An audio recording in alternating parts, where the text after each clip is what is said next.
Thank you for listening to my daddy's podcast. Please subscribe to our channel. All I gotta say is, who that?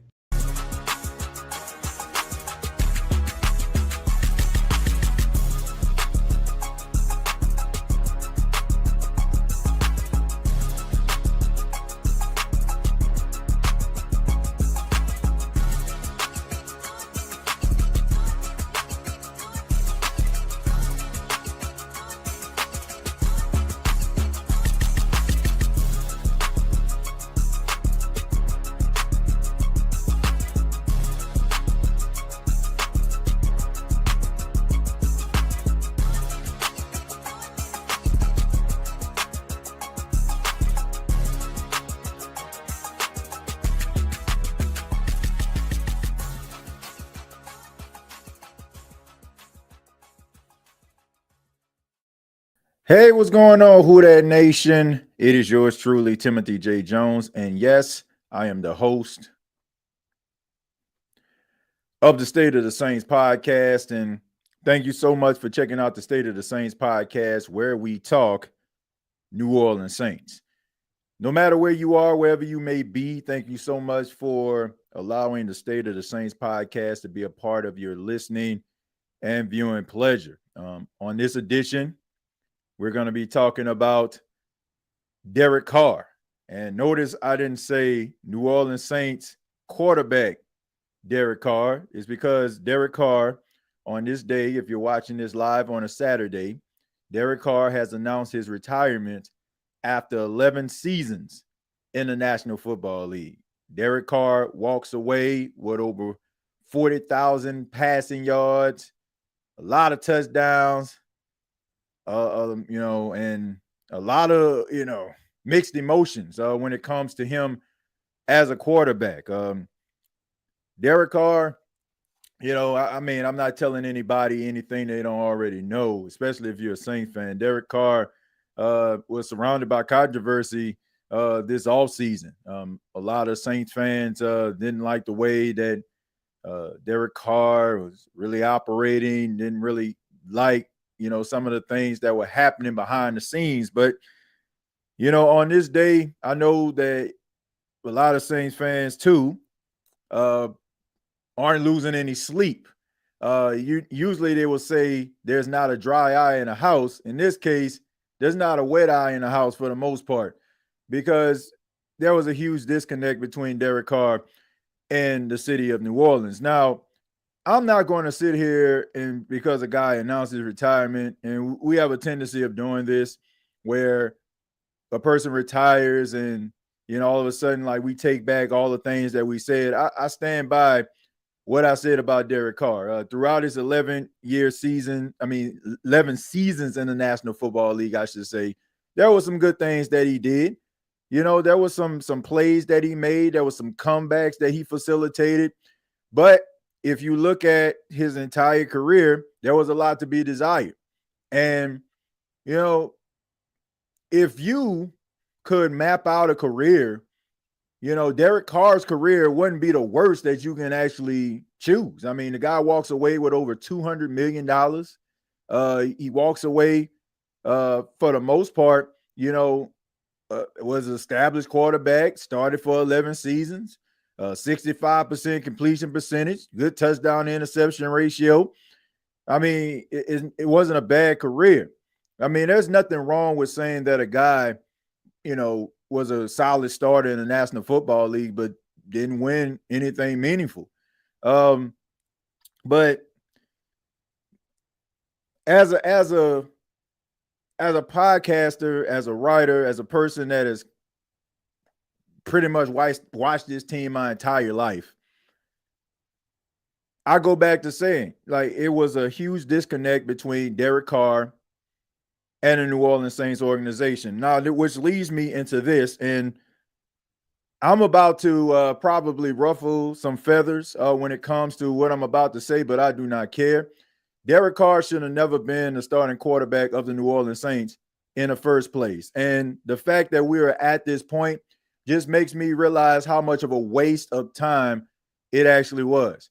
Now, some people who can't really comprehend certain things and try to dissect what I'm actually saying, they're not going to get what I'm talking about. They're going to believe in their heart of hearts and their minds of minds that I am just lobbying for this particular case to happen, and it didn't. What I'm saying is, what was the entire point of getting rid of Jameis Winston in the first place? I'm just wondering, right? Now, before anybody says to me, man, you just wanted Jameis Winston to be a starter. Oh, you just be crying racism. You you think they hating on Jameis Winston. Man, back of the line.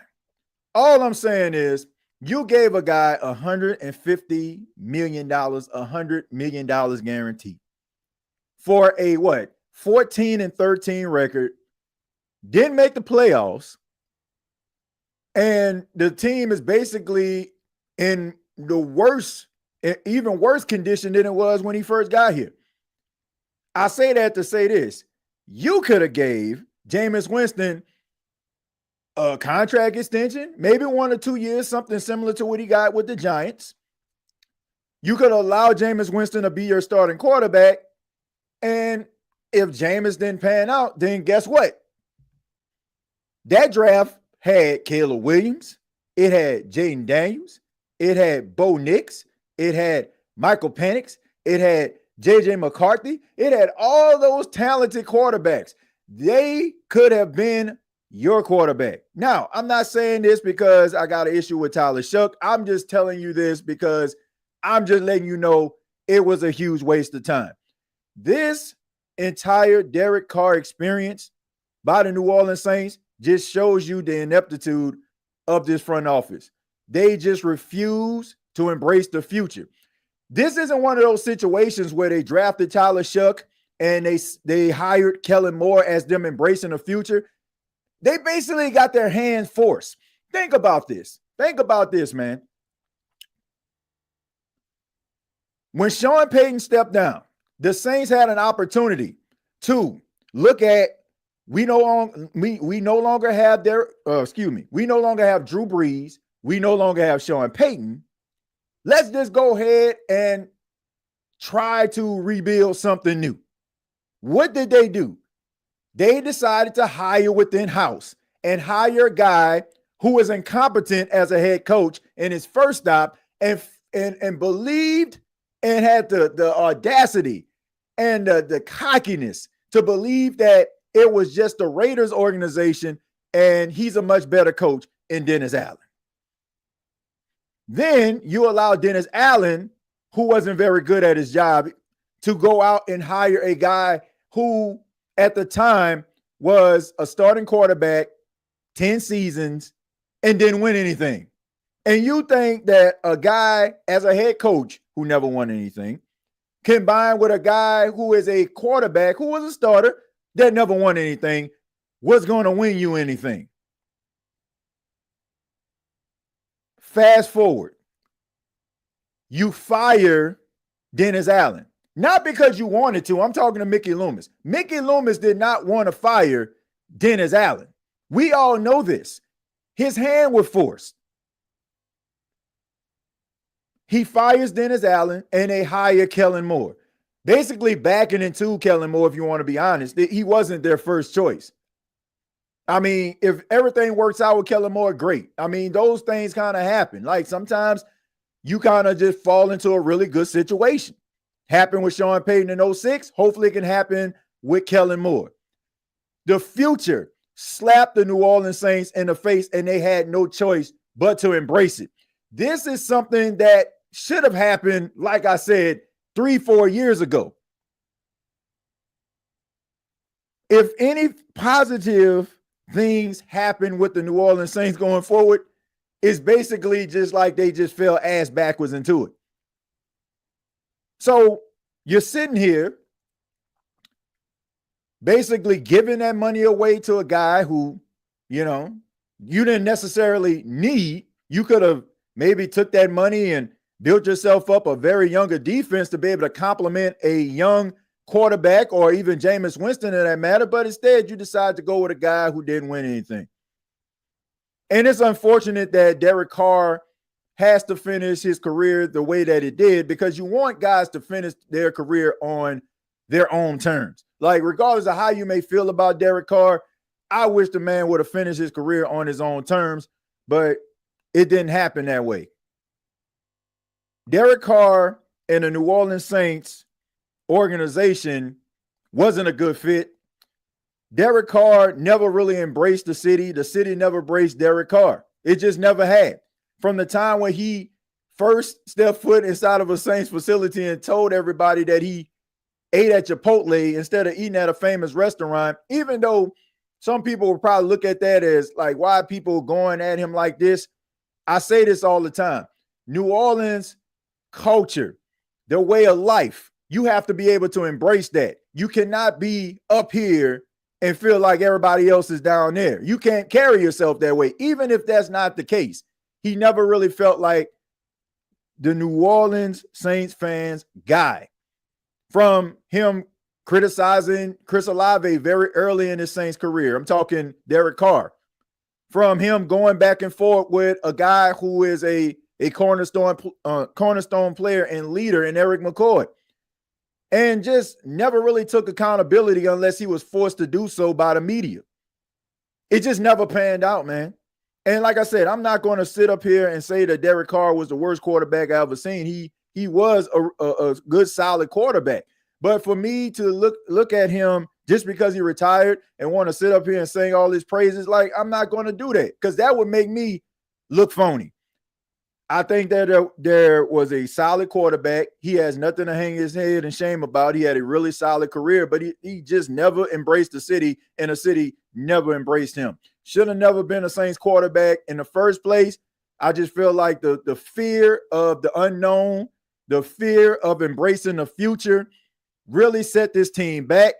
And until, like, I'm glad that it's looking like the future basically forced itself on the New Orleans Saints. Like, if the New Orleans Saints are trying to tell us that, oh, we embrace the future, they're lying to every single Saints fan in America or around the world. They're lying to them. The future basically slapped the New Orleans Saints in the face. They had no choice but to embrace something that Saints fans and reporters have been writing about for years. They need to tear this thing up and start anew with a new coach and a new culture. Now you're about to get that. You get a new coach in Kellen Moore, and now you get a new quarterback. Rather, it's going to be Spencer Rattler starting, or more than likely Tyler Shuck, since he was the second round draft pick of the New Orleans Saints, the highest draft pick they've had since 1971. So what do we learn from this? If you don't learn anything from anything that I have said so far, you have to embrace the future, because if you don't, then the future is going to smack you right in the face, and you will have absolutely no choice but to do so. So that's what I learned from it. Congratulations on a solid career from Derek Carr. And, I wish him all the best, wherever he decides to do. I mean, I get why he didn't, want to continue his career. You don't want to sit out and be rehabbing year round, in order for you to get back on the field, missing an entire season. Probably when you get back won't be the same quarterback you once were. Like I said, you don't have anything to hang your head in shame about. $200 million you have made over the course of your career. You got to give him some respect, and the fact that he took $10 million instead of taking $30 million from the New Orleans Saints. So, you got to give him credit for that. But all in all, man, this is, it's unfortunate for Derek Carr, but I just think that all Saints fans were just ready for a change. I'm not going to sit out here and, pull out a trombone or a trumpet and start marching down Canal Street, starting a second line, because, I mean, come on, man. Like, I don't want to see, I don't even want to see the man end his career like that. Like, you want to see people end their career on their own terms, but at the end of the day, I don't feel like there's any love lost between Saints fans or Derek Carr, if we're going to keep it a buck. Let me go ahead and read some of these comments, man. I'm going to read some of these comments, and I'm going to open up the phone lines here from you. What do you all think about Derek Carr's, shocking retirement? I'll start right here. Says, given a quarterback that just got released 100 million was diabolical from the start. Yeah, I mean, it was just a disaster. And, it just shows you the fear of the New Orleans Saints organization of trying anything new that goes against anything that they have done over the last 15 to 20 years. Because the last 15 and almost 20 years of New Orleans Saints football, that has been the best that they have ever been. So for those 15 years, that's the only time frame that you have that you had like some consistency when it came to winning, product on the field. So they tried to do their best to try to embrace that and keep that thing alive. But when Sean Payton stepped down and when Drew Brees retired, that was your time. Like I said, you can try to make the same show, with different characters, but it's not going to be the same thing. It's just not. We see this all the time. Y'all see these shows that they be trying to reboot, and it's probably a show that you grew up watching as a kid, and they try to bring back like the show, and they have different characters, and those characters ain't hitting the way that those original characters did. It's just not a good mix. Like, I just think that was arrogance on the Saints' part for them to even feel like they could actually replicate what they did without the greatest quarterback in the history of the franchise and the greatest coach in the history of this franchise. Like, that was just downright arrogance on their part. Like, they really honestly felt that they could reboot this thing with different characters, and it just didn't work. Like, it from the start, we basically had to convince ourselves to believe that Dennis Allen was the guy. Like, all of us had questions about Dennis Allen, but he was the guy they hired, so we ain't really have much of a choice but to try to embrace him. But everybody kind of felt like, I don't know about this dude. And all of your thoughts and all of your feelings about Dennis Allen came to fruition. Derek Carr, like I said, he solid quarterback, but didn't win nothing. So why would you go out and give him $100 million is beyond me. So, like I said, you have to embrace the future, man. And you have to realize what you are and why you are that way. You got to think about the characters that make the thing go.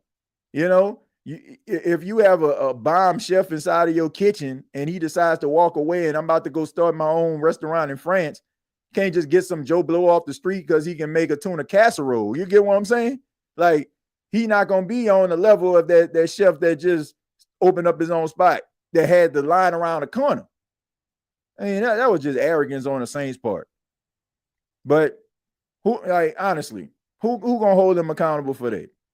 Who going to hold them accountable? We going to keep on pretending like we don't know that the New Orleans Saints basically brought their own demise upon themselves. The reason why the New Orleans Saints haven't made the playoffs in 4 seasons is because of their own doing. We're going to pretend like that ain't the case. You can talk about injuries and all that kind of stuff there. No, fear is the reason why the New Orleans Saints are in the position that they're in right now. They were afraid to embrace the future. They were afraid to try to embrace anything that resembles any type of like new philosophies, new thought patterns, anything like that. Like, the only way the Saints actually change anything is when they're forced to. And you can thank yourselves and pat yourself on the back for the firing of Dennis Allen. Because we all know that Mickey Loomis would have brought Dennis Allen back if Gail Benson and her trust didn't intervene, because the trust and Gail Benson were actually listening to the pulse of the Who Dat Nation and their feelings about Dennis Allen. Because we all know that they had so much salt on that letter about Dennis Allen after he was fired from Mickey Loomis that honestly you can make a hell of a salmon out of. So we all know that he didn't want to fire this guy. So it would have been the same old song and dance, and having us be miserable as Saints fans because the guy's out of touch. He's out of touch. It's not, when you have your ego involved, it just makes things worse. Like, you can tell, like, the way that Mickey Loomis speaks, all of his moves and everything that he does is basically predicated on trying to prove people wrong. What's the first thing he said? Like, I'm this is not hyperbole when I say this. I was a communications major, despite, the way that my colloquialism, like, despite that, you know what I'm saying? Like, I can kind of read into how people feel based on some of the things that they say. You can tell. What's the first thing he said when he stepped to the podium post-draft? Oh, we picked all 9 of our players, right? I mean, who would have thought? Now, if you're a guy who never paid attention or don't worry about what the media says, why would you say something like that? Because you know what they say. So you're trying to spite them. You're trying to spite the fans. You're trying to spite the media. And you're trying to prove that they're wrong. You try to validate yourself. But we got a nice little sample size of Mickey Loomis and the Ineptitudes over the last couple of years. So there's that. You brought it on yourself, bro, because you don't want to change. All facts. I said it 3 years ago, but what had a trash draft pick at quarterback? We had a trash draft pick at quarterback. What are we talking about here? What are we talking about? We talking about Tyler Shuck, or what are we talking about? What are we talking about, CJ? You gotta elaborate on that. I don't know what you're talking about. Tyler Shuck trash, Jake Hayner trash. Like, who are we talking about here? If you're happy and you know it, say who that. I still say Rattler will give the rookie a run for his money. Yeah, I mean, and that's what you want. Like, I don't want to see Tyler Shuck just beat out Spencer Rattler, and Spencer Rattler isn't pushing him at all. Like, if that's the case, then I think the Saints need to be looking for another backup quarterback or another, guy that's trying to, compete for being a starter. Because I want to see something out of Spencer Rattler that I didn't see last year. Like, you should always be constantly improving. And look, I'm gonna throw Jake Hayne up in there too until he, as long as he's still on the team. But you gotta, you gotta be pushing one another, And if it's just Tyler Shuck is just so undeniable, even though Spencer Rattler is giving it his all, well, you got your answer. Let's see. No more hanging with the Kardashians. Yeah, man. Look, that's probably the best thing about this. All these people trying to validate Derek Carr like we ain't seen this guy play for 11 seasons and trying to validate him like, all he needs this, that, and the third to be a Super Bowl caliber quarterback and all that. Like, come on, man. Like, if you want to say you can give him this, that, and the third, and y'all probably can make the playoffs, then, you probably can get me with that. But, hey, man, we seen it. I want Spencer to start. Look, if Tyler Shuck and Spencer Rattler on the same level coming into training camp and they on the same level coming out of training camp, Tyler Shuck is going to start. This is Tyler Shuck's job to lose. I want to make this very clear, ladies and gentlemen. It is Tyler Shuck's job to lose. You're not going to draft a guy that high, higher than you have drafted a quarterback once again since 1971 with Archie Manning, for him to be sitting on a bench. Like, I like Spencer Rattler too, but we know the politics of football. We know that you have a new head coach in Kellen Moore, and he handpicked Tyler Shuck to be his guy. So, of course, he's going to roll with his guy. It has nothing to do with Spencer Rattler. Goes back to the last episode of the State of the Saints podcast. Check it out. I said Spencer Rattler is going to have to play otherworldly. I'm talking about he looks like night and day compared to like what he was last year and what he is this year in order for him to start over Tyler Shuck. If they are on an equal playing field and they play about the same and they giving you the same level of production, they rolling with Tyler Shuck. Even if Spencer Rattler is just a tad bit better than Tyler Shuck, they rolling with Tyler Shuck. He has got to be, I'm talking Spencer Rattler, otherworldly.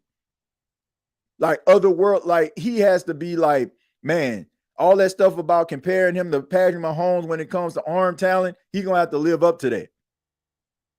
That is the only way he's going to start over Tyler Shuck. So y'all going to have to embrace, like I said, embrace the suck. Y'all going to have to embrace the Shuck because that is who is going to be the starting quarterback. So it is what it is. Spencer Rattler built great talent where Loomis enjoyed the money. Once departed, Loomis got exposed at GM. Give him a new position in the organization. He sucks. Look, the arrogance of Mickey Loomis, to me, is becoming the downfall of the team. And what I mean by that is, like, well, number one, before I even go into that, you should have a level of confidence in your abilities to be able to perform your job. I mean, that's anything. Like, it can be general manager, it can be whatever you're doing on a day-to-day. You got to have a level of confidence to be able to perform your job, right? But at the same time, like, you can't be so arrogant to a point where you can't listen to other people and also be able to look around you and see how the landscape has changed or what the pulse of the landscape actually is. That is the biggest issue when it comes to Mickey Loomis. The same practices that he has tried to do for year in, year out, he's still trying to do, and the NFL is constantly changing. It's changing around him. So there's that old saying, you can get with it or get lost. The problem is Mickey Loomis is so much of a made man, he can constantly make these ridiculous decisions and nothing will come of it. Nothing will come of it. Because the Saints organization is ran like a mom and pop shop. And ain't nothing wrong with that being close-knit and not being quick to fire everybody. We know that that's not always the case, but there should be some levels of accountability. And it shouldn't come to a point where Saints fans have to be blue in the face, being upset, talking about walking away, not really paying attention to the game, not showing up. It shouldn't have to take all that. You should have individuals inside of your organization that understands that and not look at it like, they're always complaining about something, because no, they don't. Saints fans just want a positive product. That's all they want. That's all they always wanted. Like, the Saints have been bad too long for them to even have that type of mind frame. Because if we just talking about the last 10 or 15 years, like, yeah, okay, you got some Saints fans. But if you've been rocking with the Saints before Drew Brees got here, like, you kind of used to this. So there you go, man. Like, people just want something they feel like you can actually win with. You know? You can't get mad that the product that you're putting out there isn't good enough and people saying that it ain't good enough. Like, if you cook this meal and I'm like, I need a little bit more salt and pepper, don't get mad at me. You know what I'm saying? Taste the meal. See what it tastes like. You might agree that it may need a little bit more salt and pepper. So there it is. Open up the phone lines right now. We're talking Derek Carr's retirement. I want to hear what you all have to say. Thank you. Appreciate you all for being here. We got 396 people watching this live right now across platforms. I ask that you hit the like button, subscribe to the channel. We'll get back to the chat a little bit later. We'll get back to that just a little bit later. But until we get people in here, I'll go ahead and read some of your comments, I guess, until we get people in. It says, what we got out of a DADC era is that it showed us what Mickey Loomis is all about. It felt like he stayed in the shadows until Peyton left.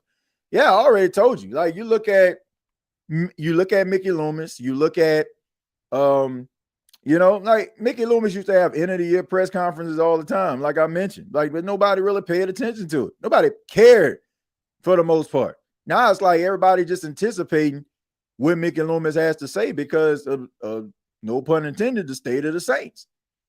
So it's like, man, now we got to listen to this dude, right? So I don't know, man. Like I said, I use that, I use that, analogy of, the emperor without clothes, like he getting exposed. I think a lot of what he put together, you asked Sean Payton and Drew Brees to be able to kind of cover it up. Probably wasn't as good, but they just made it better than what it actually is. But when you don't have those buffers around you, to be able to cover up and compensate for what you lack, you do get exposed. We're going to go to Mick. Mick, how you doing? How you doing, good brother? And I'm doing all right, man. Thanks for coming in. And forgive me, I'm a little under the weather, so I'm going to be quick, man. But I had to call in on this special occasion. Yeah, man. Look, it's one of them episodes, man. I didn't think it was gonna happen, but here we are, man. Are the Saints the first team to bully a player into retirement? The Saints fans, they got I to be don't know. they got to I be the don't know, first man. franchise to bully somebody into retirement, man. Ain't no way. Oh man, I Hey don't man, know, man. I hey don't man. know. All I'm gonna say is I don't know, man. Look, I hope it works out with Shucks. I'm really kind of a Rattler fan, but I want Shucks to win. At this point, after dealing with Carr, man, dude, you can bring back Gary Grayson, and I'll be supportive of him. But um, you know, but man, look, I don't wish no ill will on Carr. If the injury or whatever situation. I do wonder though, and I could be wrong. I don't know all the specifics. That's why I wanted to call it X. Is his contract completely voided with the Saints? Because could this be one of those moves where it's like, oh, he's retired, quotation marks, making air quotes, but next year he may try to come back, during free agency and go play for, a team. Was this just kind of a cop out to get out of New Orleans? uh, I don't know, man. I mean, he's still under contract. He still would be under contract regardless. Like I mean, he was able to like walk away, but I still would believe that the Saints would have like contractual rights to him. So if he did come back, then they'll probably have to like negotiate a trade or something like that. I can't like I can't see like them not having any type of like just completely like wash their hands of him, where if he was to come back they couldn't get some type of compensation for him or something like that, some trade value, or I mean like a draft pick or something. Like I would have to believe that they still would have rights to him. Unless something different, but I think that's the case. Okay. Well, man, maybe he really is retired at this point, man. All the thing I want the Saints to do is get a big body wide receiver, or if they're going to use Bub Means, I think they're probably going to stick with Bub Means, honestly. Yeah. And man, I hope it works out with Shucks, man. At this point, we got one more to go. We done got rid of Dennis Allen and Derek Carr. I think you know which one we want to go now. Yeah. But that's pretty much at this point, man. I think we on the right track of getting right. Again, I'm not celebrating nobody being hurt, but Mm. I am celebrating somebody that I think was not good for the team. Honestly, Right. man, I'm gonna say this. We look at, or not me, but a lot of people would look at a guy like Michael Thomas as a cancer for a team because maybe he was outspoken. But Carr as a cancer was a cancer for the team too, in my opinion. And people just didn't call him out on it because, he was just a good guy and just, and I'm sure he got great personal qualities, but he didn't just put it out there like a Michael Thomas would. But make no mistakes, there's a certain demographic of Saints fans that was so happy with the mediocrity of Carr, as well as a lot of Raiders fans and Raiders YouTube channels that came as Saints fans. Like this guy, man, y'all could have him back. They could have had him back. Man, I Honestly. don't I don't get it, man. I never understood that, man. It's like, what are y'all watching? Like seriously, like, but Raiders ain't won nothing in a long time, like, so any type of stability that they can find, they okay with it. So, like you probably got some Raider fans that can remember like when the Raiders were like really doing something. But for the most part, man, just them getting close to 10 wins, that was something that they hold near and dear. But I just never understood it, man. I mean, if you gotta constantly validate a guy how good he is by using analytics, I don't think he's really that good. Like seriously. No, Like you he's not. like He's not that good. yeah, like man, he threw for 41. Like that don't matter, bro. Like I can, man. That just mean that you out there just slinging that rock around. I mean, you look at Ryan Fitzpatrick. I'm pretty sure like Ryan Fitzpatrick threw for a lot of yards too, and he a journeyman backup. So I don't know, man. It's not always gonna tell the entire story. Hey But man, I wish Carr the best in his retirement. I'm mm. gonna go put something on the pit and celebration, get the old barbecue pit out, and we gonna we gonna we're gonna pass around some some Coronas, and we're gonna have a good Mother's Day weekend as well as this celebration. Right. And I hope it works out for Shucks, man. Me I too. hope so, man. I really hope. I think you compared him to who'd you compare him to? I think you Phillip said Rivers. Jared Goff, Phillip Rivers, or yeah, Yeah, Phillip Phillip Rivers. Rivers. man, if he could be Phillip Rivers, Jared Goff, I mean, somewhere up in there, man, we got something. I hope so. I Yeah, know, next year is going to be a lot of good quarterbacks out, man. But I'm just ready for stability, man. I'm ready for the franchise QB to be, in the building again, and not searching through the draft every year. Now, if it takes that, then it is what it is. But yeah. I'm hoping he's it, man, for real. Yeah, I mean, I just want to see some stability, but you know, we'll see, man. I'm rooting for all these young quarterbacks, man, because you don't want to keep on like picking from the well every single time, man, trying to figure out who the next Drew Brees gonna be. We've seen franchises go through that, man. It took a lot of years for the Bills to find a Josh Allen, and took like saying so many years like for some of these other franchises to find their guy, and hopefully the Saints don't fall down that rabbit hole where they have to constantly keep on looking for the next Drew Brees. Hopefully one of these guys in the building can actually live up to that potential and not be Drew Brees, but give the Saints some stability and fans something they can cheer for on Sundays. Man, absolutely, man. I appreciate it. If we can get if Shucks can be like 2019 Teddy Bridgewater, man, I'll be happy with that, bro. Like honestly, because you look at franchises like the Packers that go from, I mean, they went through greatness after greatness, and then Jordan Yep. Love looks like he's decent too. It don't Right. happen a lot, man. And the Saints want to, act like that they're just this, perfect franchise. And man, I hope that it works out. Like, I hope that you can pass the rank to him because, like you said, that's real, man. You look at teams like Miami and Cleveland and the Bills that still kind of haven't really figured it out. Like if this guy is going to be the one to take you to the Super Bowl or whatever. Miami has Tua, so that's good, but man, look how long it took to get that. Right. Some of these teams like 25 years, man, of like horrible quarterback play. So, Yeah. Horrible. yeah, I hope that it works out, man. I appreciate you for letting me get on. I know you got the rest of the people, so I don't want to hog the mic. Thank you, though. I appreciate it, Mick, man. Call back anytime. Yes, sir. Yeah. Yeah, shouts out to Mick, man. But yeah, I mean, you don't want to keep on constantly have to, you know, dig into the crates trying to find something. And like I said, they just gotta embrace the future, man. Like there's so many different franchises that have won, and they realize where they are, they recognize it, and they just try to turn the page. Rather, it's like them hiring a new coach, getting a quarterback that may be a little bit different from the conventional quarterback that they had. Like you got to be able to try some new things. Like you can't just say, "Oh, this worked back in '06, so it's going to work now." Like, man, 2006, that's what almost 20 years ago. Like so like, you got to be able to embrace the future, man. You got to be able to embrace the now. I'm not saying like steal and bite from everything a team does, but if there are certain aspects of what they're doing that makes them successful, why not dig from it? Like why not try to utilize it? But I just think that there's this close to the vest.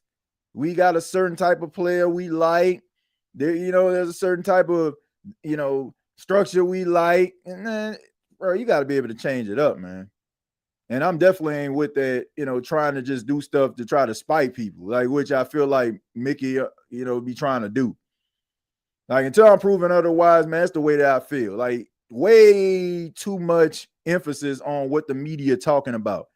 And I know you guys, like it don't matter what those guys say, right? They saying it because obviously you're doing something wrong. They don't like, I don't think Luke Johnson and Nick Underhill wake up in the morning and say, "Oh man, let me see what I can say about the team that can probably ruffle their feathers." Like you're giving them bulletin board material, man. So they writing what they see. Give them something better to write.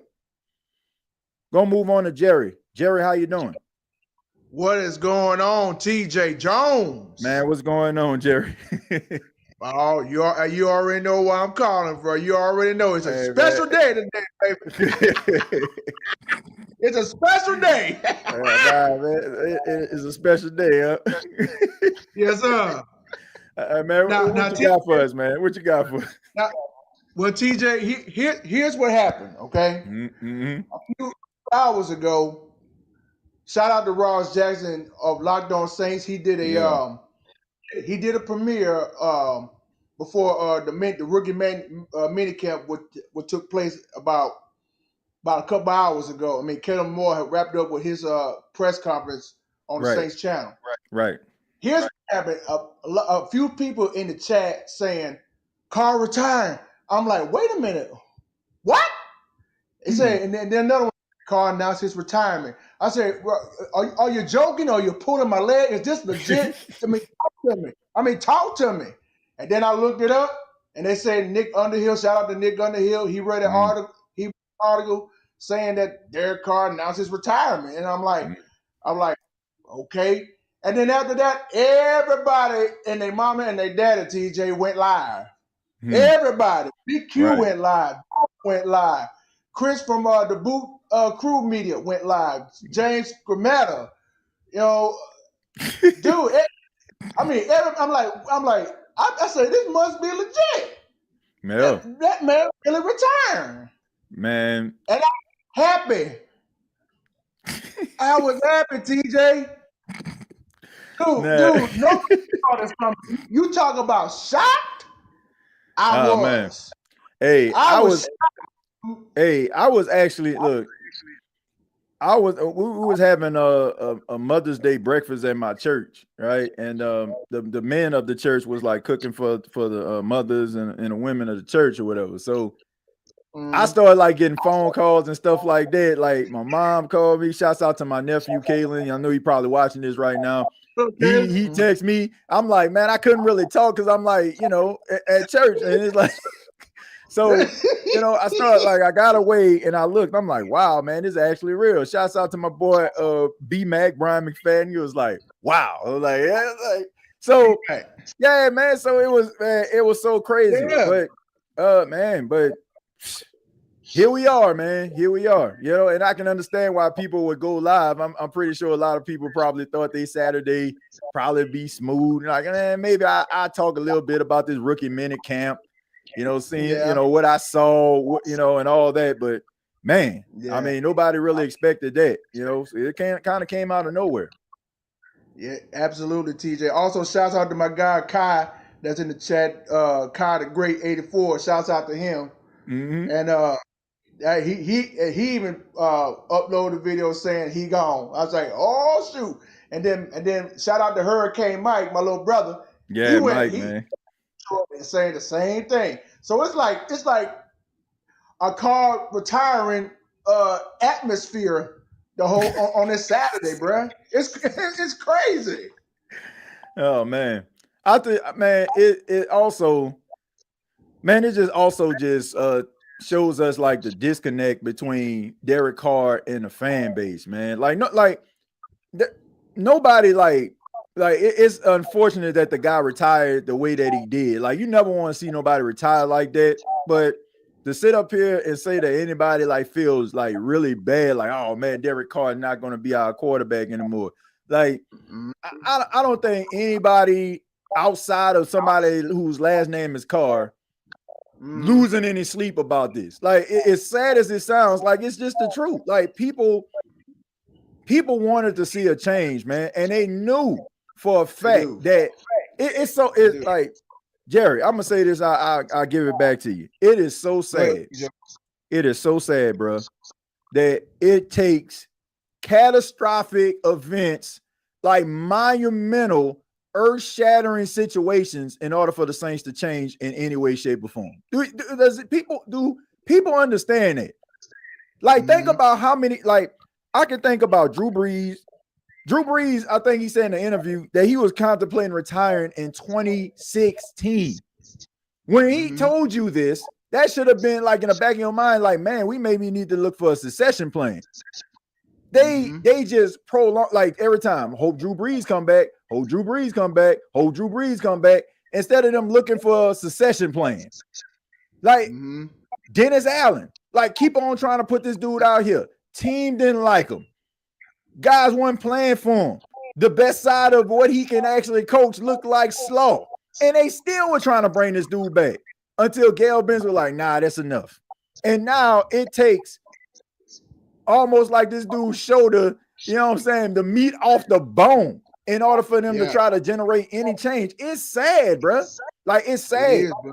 Like, Yeah. it's so sad that Saints fans have to wait for the worst case scenario for players and situations to happen in order for this organization to change in any way. Like, I can't believe nobody actually pays attention to this or addresses this. Like, none of this stuff, it just happened naturally. Like, it takes catastrophic events in order for the Saints to change anything. Like, it's frustrating, to be honest with you. TJ, all you said is true. I mean, everything you said is true, and I'm sure everybody in the chat agrees with that.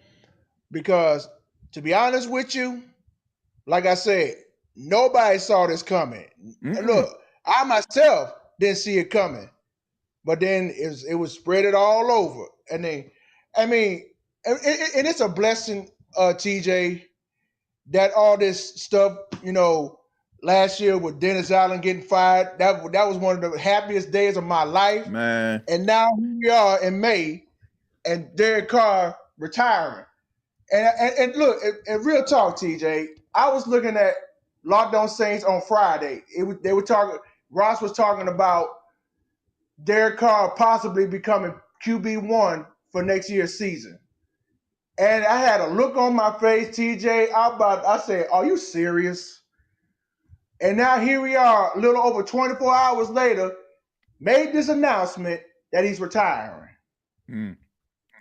That tells you right there. He don't want to play no more. Man. He don't. And here we are. It's sad. It's sad. Now, DJ, I told you this on Wednesday night on the Wednesday night stream. I don't have a problem with Derek Carr as a person. Me neither. It's him, the quarterback, I have a problem with. But see, we ain't got to worry about that anymore now that this news happened. Yep. So, I don't know, man. I'm just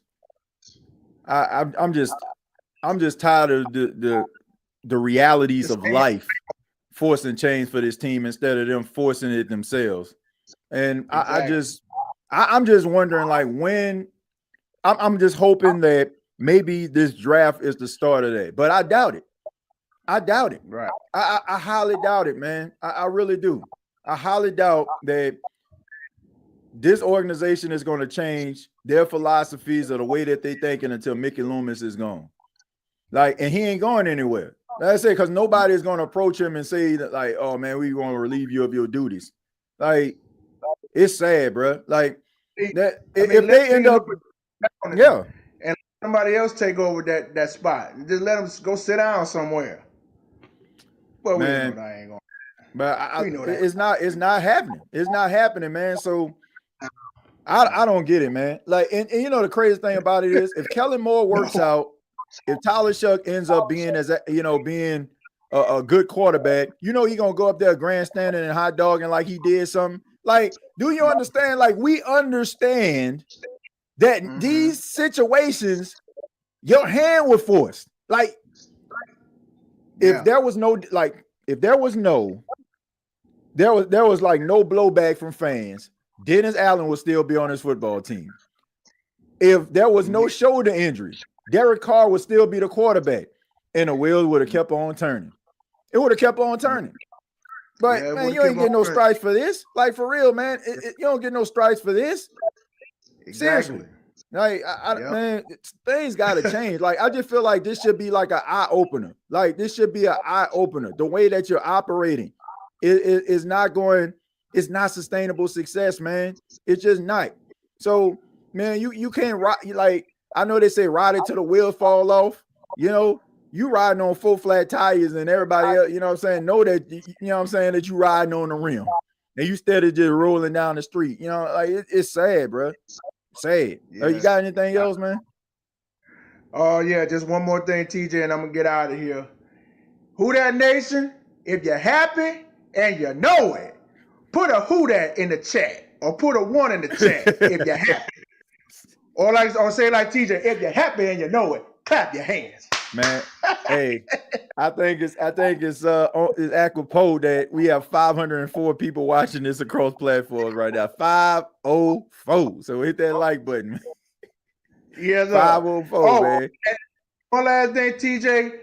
My message to the NFC South. Don't come over here talking all that noise now that Derek Carr retired. Keep whatever you're saying to yourself. We'll see you in 4 months when we beat y'all. Hopefully the Saints will sweep y'all. I don't care if Tyler Suggs start. I don't care if Spencer Rattler start. Just be ready for an undefeated season in the NFC South, being 6-0 from the New Orleans Saints. Just be ready. That's all I got. Hopefully that's the case, man. But Jerry, thank you so much, man. Call back anytime. We'll do, TJ. And also, happy Mother's Day to your wife and your mom and everybody. Yeah. Thank you, man. Same, go in the chat. Happy Mother's Day to your moms and everybody. Much love. I hope y'all have a great day on Sunday. Y'all be blessed. Man, you do the same, man. Happy Mother's Day to all the mothers and that's part of your family as well, man. All right, TJ. Y'all be blessed. All right, take care. Yeah, man. Happy Mother's Day to all the mothers out there. You know, the ones that out here and taking care of the kids and still being that strong tower for their family and shouts out to all the mothers out there. Shouts out to all the mothers, man. Yeah, man, but yeah, I'm just tired of it. No, I'm just tired of it, man. I think that this, I know some people, they got their feelings about old Derek, but at the end of the day, man, I'm just tired of this organization not making moves and moves being forced instead of like just organically happening. Like it's crazy. And then they be like sitting up here like, oh, wait, we wanted this to happen. Like, man, what are you, crazy? Like, you don't think we see this? You don't think we see this, man? All right, we're going to go to Hakeem. Hakeem, how you doing, man? What's happening around? What's going on with you, bro? It's good to talk back with you, man. Man, good to talk with you, man. I mean, this is a day. This is a day that a lot of people has made. Let's rejoice and be glad in it. Yeah. As my old pastor used to say. Yeah, bro. You know what I'm saying? But shout out to you. I appreciate you for giving me a minute on your platform, TJ. It's good to talk with you again. Hey, man, shout the floor is yours, man.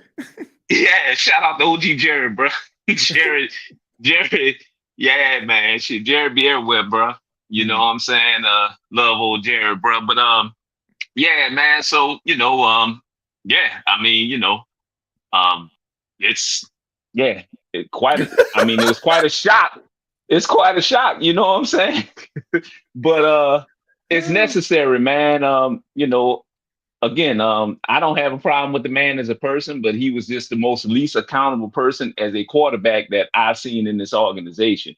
And I've been the Saints fan ever since I was 11 years old, growing up in the Calio Project. Now I'm up here in enemy territory in Atlanta. You know what I'm saying? So I got to hear from all these people, but they didn't finish the job last year. So, no worries there. But man, I know Atlanta. Look, I want to say this, man. I know they got some Atlanta Falcon fans watching this show. Especially like the Falcon podcasters out there trying to see how they should structure their podcast. But look, listen, nobody like, bro.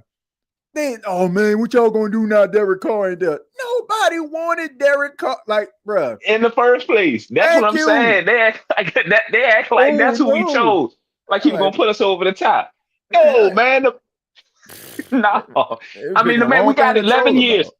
That's what I'm talking about, bro. We got 11 years of film on this dude. He has never won a playoff game. Never. Ever in his ever. You know what I'm saying? I don't understand why Raiders fans is so passionate about this dude. You know what I'm saying? He gave y'all 9 years, you know what I'm saying, and couldn't get y'all, out of the first round of the playoffs. Man. But and then with us, he was 14-13, right at 500.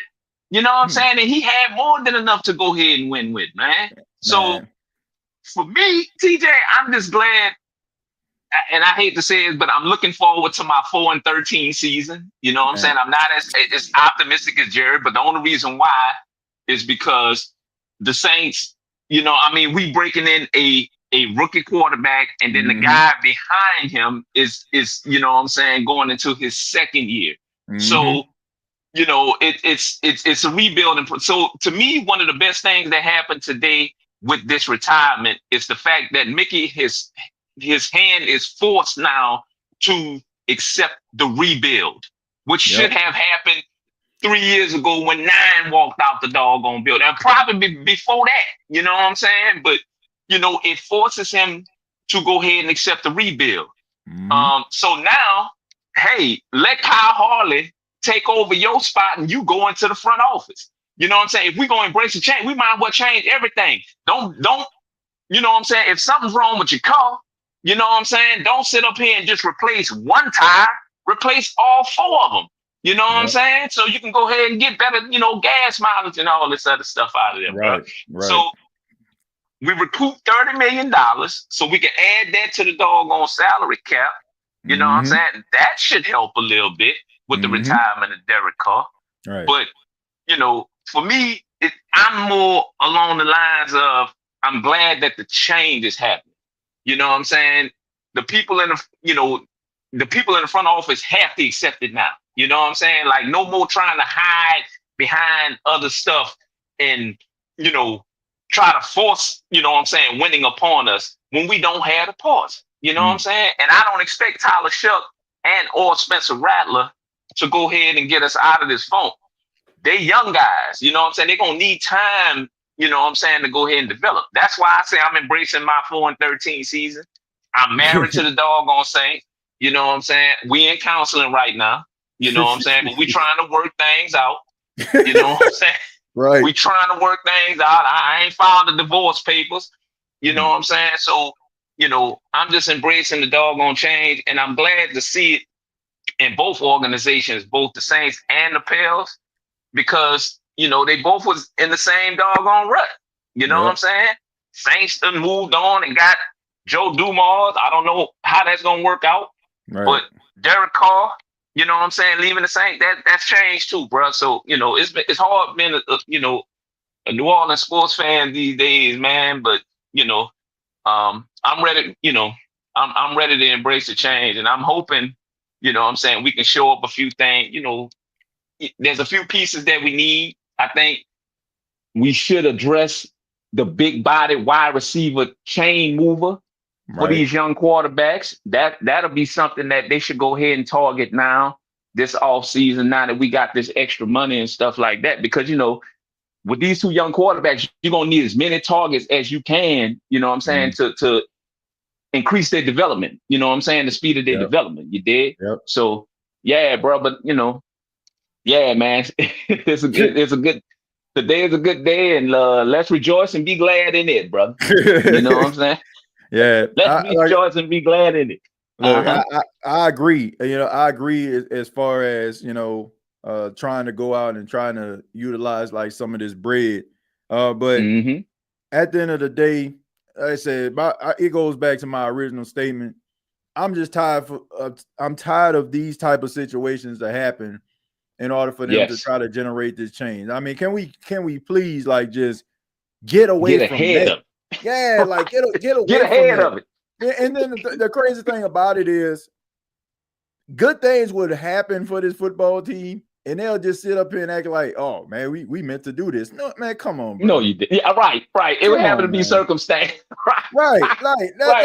Like, oh yeah, what y'all gotta say now? Like, dude, come on, man.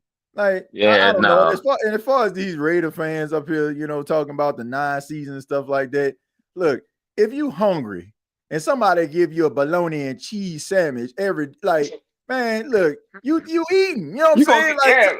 Right. Yeah, you know what I'm saying? It ain't filet mignon. You know what I'm saying? It ain't a souffle. You feel me? Like you just exactly. Like, look, if you ain't never had no food and somebody give you bologna and cheese, like you just have it for the bologna and cheese. Straight up. You know what I'm saying? They straight up. Bro, they don't know nothing. Look, they sticking with the bologna and cheese and not the filet mignon. You know what I'm saying? Because they ain't never had it. They like, what other move quarterback? Them, like, think about this. Derek Carr. When the last time the Raiders had a good quarterback? Rich Gannon? 2002? Yeah, when they went to the Super Bowl. I was a young man then. Bro, I was young then. I'm old now. I'm Yeah. just saying, like, man, that's the thing. Like, what can a Raider, like, seriously, what can a Raider fan tell you about good quarterback play? No, I'm serious. What can a Raider fan, like, no disrespect to the Raider fans, let's call a spade. Yep. What can a Raider fan tell you about a well-structured organization?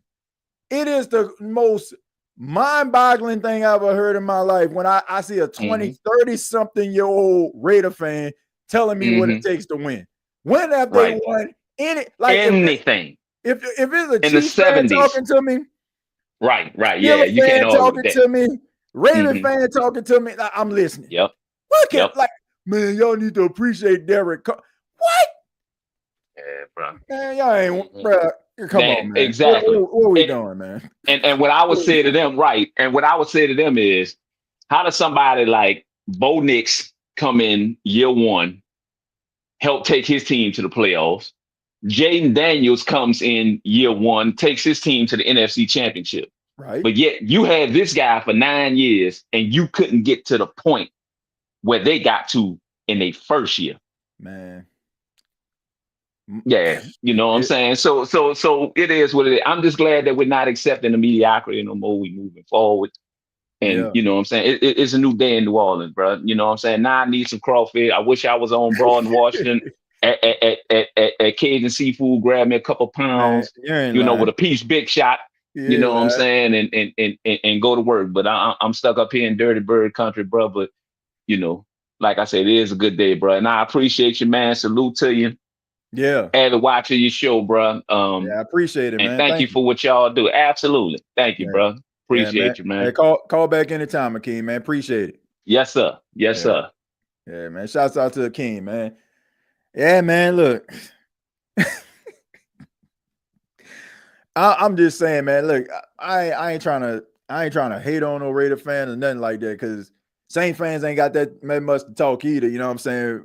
Like the 15, 16 years they had Drew, that was the highlight, right? But at the end of the day, when a Raider fan trying to sit down with me and talk about, man, where Derek Carr had 33 fourth quarter comebacks and 65% completion percentage, and y'all don't, man, miss me with that, bro. Like, man, stats are good, man, but stats don't always tell the story. Like, stats don't always validate everybody.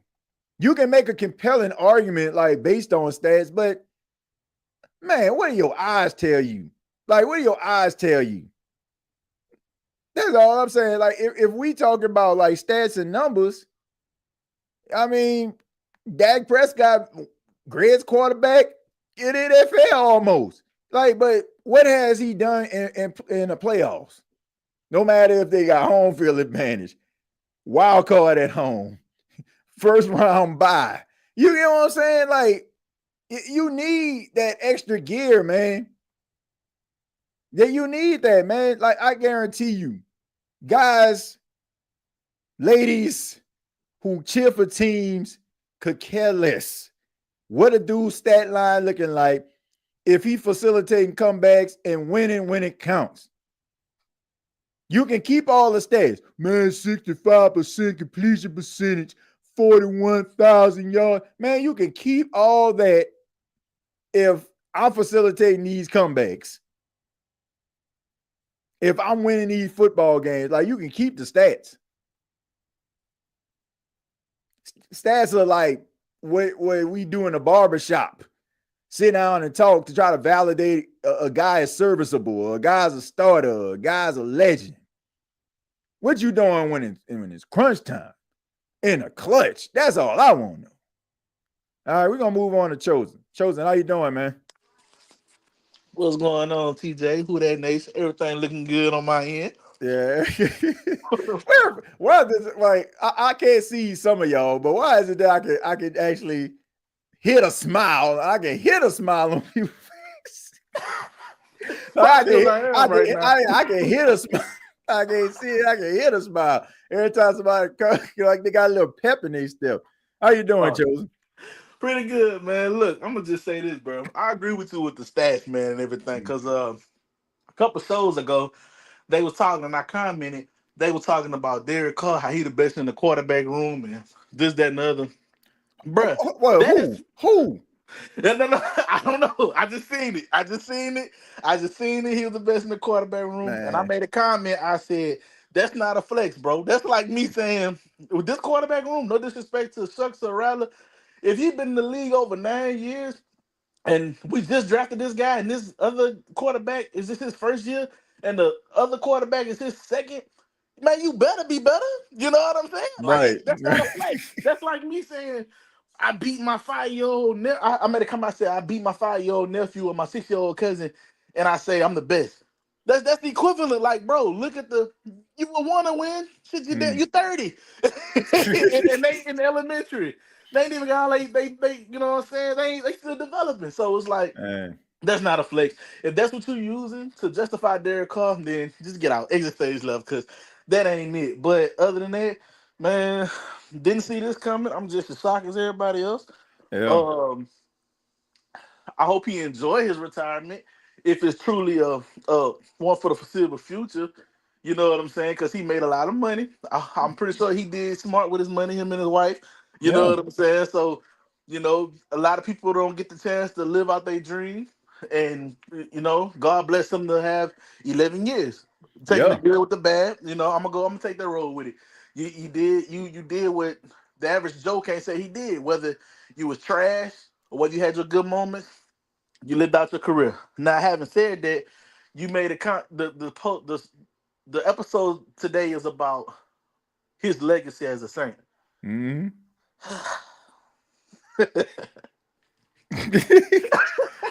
See, I'm gonna just go out. From my personal yeah, standpoint, I'm yeah, like, what legacy? You know what I'm saying? right.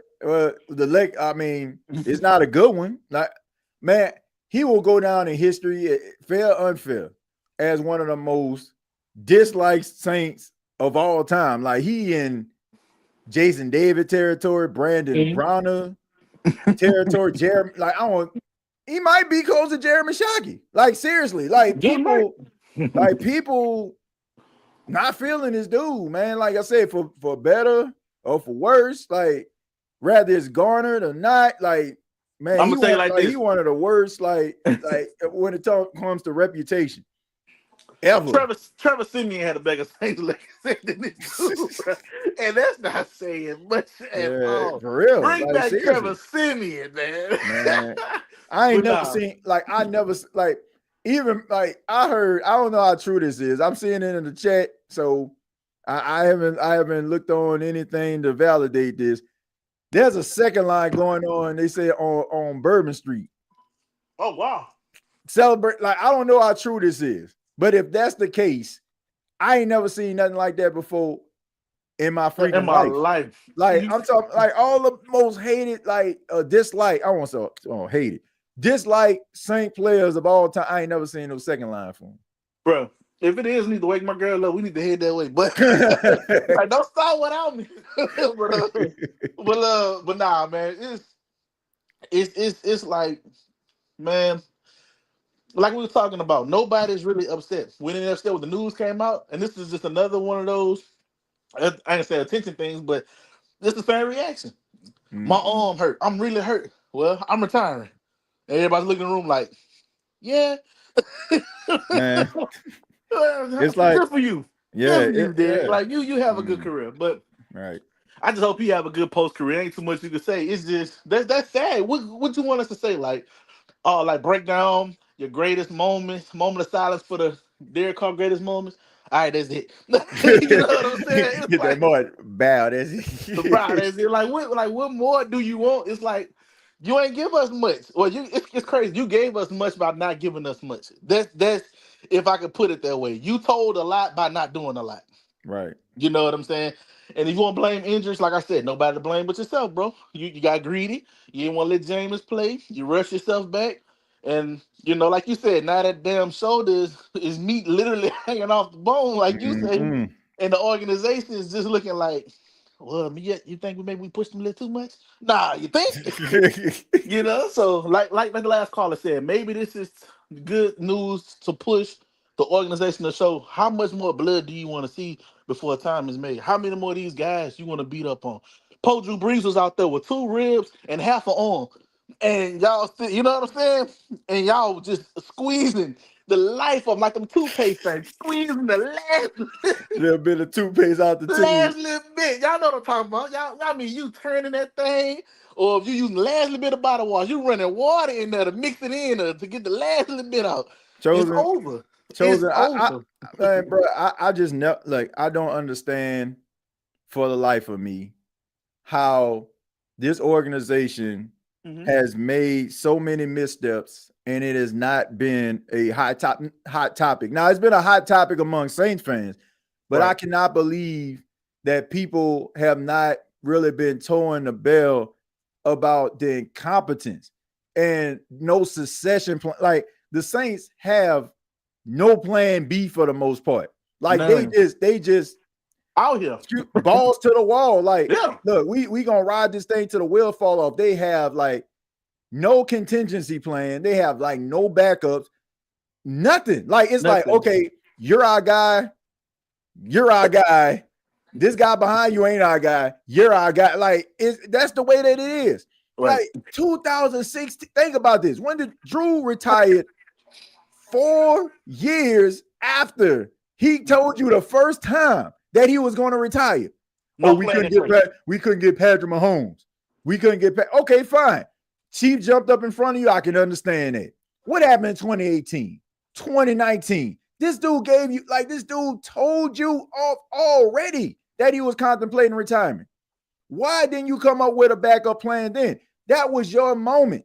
They waited till the very end where Drew Brees basically announced his retirement, and you had no choice but to try to change some stuff. Like, I'm just tired of it, man. Like, why do you have to fall flat on your face in order for you to do anything? And sometimes they don't even take, like, I can't even say they fall flat on their face, Chosen. They fall flat on their face, get up, and start walking like they didn't just fall flat on their face. Like nobody saw that. Like, you know, I'm good, man. Ain't nobody see that. Like Cam Williams, don't you know we can see you? We can see you. We can see what you're doing, and it's just sad, bro. It's sad that bro, they for the last and they get away with it. TJ, I mean, cut you off. They get away with it, like we've been saying. There's no higher ups to have any accountability to be worried about. Nobody's worried. Nobody's job is in jeopardy. Nobody finna get fired. None of that. It's just like you messed up. Like, man, we're fixing this go around. There's nobody to come in and just to overrule nobody. It's the buddy system. Is almost like the nepotism with the family running the business. You really think he gonna fire his son? No, he might move him to another position, but come on now, he not gonna fire him. You know what I'm saying? You in the will. They playing with house money. It's like we messed up. There's nobody. Yep. It's sad that this team damn near gotta be kamikaze and just destroy, ran to the ground and start affecting their pockets until changes gotta be made. Like, you see the signs. Why are we doing the thing when our car get to acting up? We cut the music up. we ignore it. Right. Engine light on. That thing engine light on. That engine light is on. I mean, it look like a Christmas tree on that dashboard. All them lights on, but we ignoring it. You know, I'm turning up the radio. You know what I'm saying? It's my jam right here. And we gonna look crazy when the car stops. Like I was just literally. Exactly. That was the last Derek call. That was the last Derek call. But yeah, man, and you know what's crazy, bro? Derek Carr, with the right mindset, Derek Carr actually could have been decent, bro. If he would have had somebody to hold him accountable, like a Sean Payton type, Derek Carr possibly could have. But when you get away with doing what you want to do, not being taken accountable, you're running from your problems, and nobody to actually set you and pull you by coattail and say, hey, man, you're wrong. This needs to be done.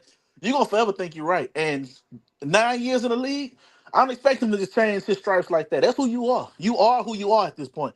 You're not a rookie. You got in your head, whoever made you feel like you elite, you're top 5 all time. I don't know. I like the confidence, but that's not the reality. Right. So I don't know who got you feeling this way. You got these fans hyping you up that you're listening to. But you know what? It is what it is now, bro. So, like I said, I hope he enjoy his retirement, bro. His legacy for the Saints, it'll be an L. Probably go down as one of the worst free agent signings we ever made. You know, a waste of that money made. Right. I'm glad the Saints getting some money back because I was talking to my homie and I was like, dang, he just got the deal restructured and then he got this deal where if he misses, that's why I was like, man. I was like, damn. I was like, And I was rooting for him at that point. I'm like, you know what, Derek Carr? If you was able to fleece your way out of that and get the money on top of retiring, I said, man, good for you. Go out with a dub. Go out with a bang. But then I read further that they getting 30 million of that back. So I was like, damn, Derek. So, I but mean, I he was could like, have. He could have if he wanted to. So I give him credit in that regard. Like he right. didn't just That's the totally only like good try to thing I was fleece. looking at on Derek's side. I was like, man, at least you finna go out with a bang. You finna get that That- last check. But yeah, they eat all the Chipotle they want now. But right. Right. He can own one. he can only Chipotle. But that's all I got, man. I'm gonna let you get to other callers. But Derek Carr, man, if y'all want to talk about his legacy with the Raiders, you may have more of a conversation Hmm. about that than Yep. we with the Saints. Because with the Saints, we ain't get one. The man ain't play a full season since he been with us. Yep. Ain't been mediocre for more so than that. If you want to remember the legacy, blaming other teammates, throwing people under the bus, playing injured when he ain't supposed to, not Yep. playing injured when we need him to because you feel like your job not a threat. Hmm. Not taking accountability. That's the stuff I'm remember. Not Yep. like y'all say, nothing personal. But what do your eyes tell you? That's what my eyes saw the last couple of years he been here. So I hope he enjoy retirement. But as the leader of the quarterback for the New Orleans Saints, it wasn't it, bro. Failure. Absolutely. That was a Absolute failure. failed project. That Yeah, was a man. failed project. Should never like it goes back to the beginning of this show. I say it shouldn't have never happened. Like I like all the decisions that the Saints have made. Of course, you try to make sense out of it because you ain't got no choice. Like, okay, man, I gotta convince myself. I gotta get the Who That Nation like on board, But, bruh, look, like you basically in the same position that you were in post Drew Brees, like when I'm Right. saying when he left. So it's like, what did you actually gain? And you lost money in the process. You So, got so scared of rebuilding and try to keep that window open to the point to where if you would rebuild years ago, you'd be good right about now. yep, But you prolonged it. All the teams that rebuild while we should have been rebuilding, look at them. They now yep, contending. They now got their young people. They all under the cap. Everybody on rookie deals and everybody balling. They mixing a good young core. Especially I look at Green Bay because Green Bay was rebuilding right while we was rebuilding, and yep, they knocked it out the park. Houston knocked it out the park. The Lions knocked it out the park. I remember all these teams while we was winning and going to Super Bowls, well, going to deep in the playoffs with Drew Brees. These teams were sucking, but they were steady improving. And we used to say it. We was like, you know what? Because I remember in the shows used to be like how we think with the schedules, and we used to be like, hey, all the teams not the same. Teams get different. Teams get different. We didn't get different, but teams got different. Teams get different. Teams get strong. We used to always think we're gonna beat up on these teams, and we end up losing to them next go round because they made adjustments, bro. We never made adjustments, and man. now we're paying for it, bro. Look, take a look at this. Check this out. All right, Mm-hmm. Kansas City Chiefs. They had Alex Smith. They drafted Patrick Mahomes. Baltimore Ravens. They had Joe Flacco. They drafted Lamar Jackson. Yes, sir. You get what I'm saying? Philadelphia Eagles. They had Carson Wentz. They signed him to a big deal. They drafted Jalen Hurts. The Green Bay Packers. They had Aaron Rodgers, and they drafted Jordan Love. I say that to say this: you don't have to wait for your starting quarterback to basically just go down and be gone and be absent from a team. Like you could have that quarterback in waiting, and even just like Aaron Rodgers, your starting quarterback can still be playing on the MVP level, but you have that young guy in waiting, and while he's waiting, he can slowly start to develop. And now look at Jordan Love. He was good enough for them to get rid of Aaron Rodgers, and they didn't miss a beat. Dude ain't been sent home yet as a starting quarterback when it comes to the playoff appearances. Like, you know what I'm saying? So he's been to the playoffs every single year he's been a starter. The New Orleans Saints, they trapping backwards, bro. And that's all I gotta say. It's like we playing as if we treat the organization as if we going to the Super Bowl or like we the Buffalo Bills. We making it to the conference finals every year. We just like one piece away. No, man, we multiple pieces. And we would have had those pieces if they just swallow their pride and look in the mirror and just admit, just say 2 words or 3 words. I was wrong. We was wrong. We got it wrong. Right. Like pride is a mud, bro. But I'm gonna let you go, TJ. But Derek Carr, man, I appreciate the laughs and the songs that Right. came along with it. You know Right. what I'm saying? Oh, and Eli Apple, if he ever watched this, I see he trying to get back on the outside. He was in the interview talking about some he wish he would have never said about New Orleans. There's some good people over there. Nah, bruh.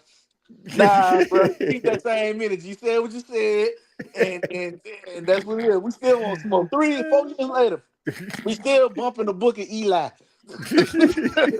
But nah, man. But all right, TJ, bro. Hey man, appreciate it, Chosen, man. Call back anytime, brother. Yes, sir. Appreciate it. Yeah. And man, look, I told you, man, once you burn that bridge, man, it's hard to get back across. But y'all already know, man. Look, it's a somber day for some. It's a joyous day for most. We in Who Dat Nation, but it's only right, man, that we think about Derek Carr. We think about like some of the things that took place when he first got signed. And I gotta say, man, I must say, yeah, man, like when he first signed with the New Orleans Saints, I was like, okay, you know what I'm saying? Like I was trying to I was really trying to see a point of view and I was looking at the stats. I was just like everybody else. And you never really look at other teams as much as you look at your own team that you cover or you follow. So I was like, okay, man, in the games that I seen, he wasn't terrible. So I'm like, okay, man, we probably could do something with it. But as we went along, we realized that Derek Carr ain't it. Oh, yeah. Look, man, we about to make an anthem out of this. I need y'all to follow me on social media on X, www.x.com at TJAYJones8. Now, if you had enough, this is what I need you to do. I need you to put your hands in the air and sing this with me. Derek Carr ain't it. Derek Carr ain't it. Derek Carr ain't it. Who Dat Nation sing? Derek Carr ain't it. Derek Carr ain't it. Derek Carr ain't it. Who Dat Nation sing? For the last 2 seasons, we done paid the price. Make it while you put Derek Carr in our lives. Everybody know he ain't winning jack. And Raider fans, if you love him, you can have him back. 'Cause I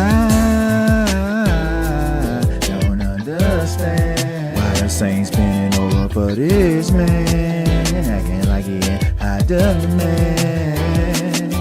And I done seen enough, I swear I'm over this guy. Instead of training with his team, he out of pimp and ride. Yeah, it took me a little while, but I'm starting to see that number 4 for the Saints is mentally weak. Yeah, I think that it's time that they send that boy home, so once again we can rock in a Superdome.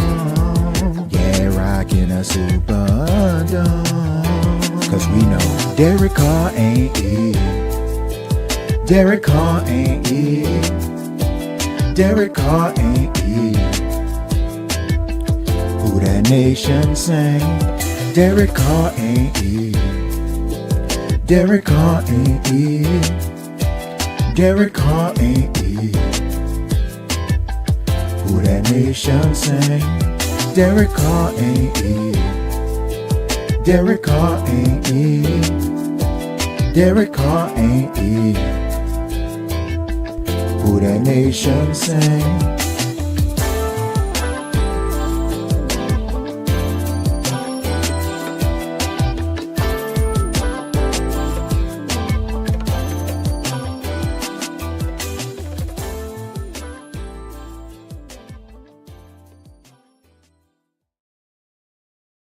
Yes, sir. Yes, sir. Gonna go ahead and move on to Ted. Ted, how you doing, man?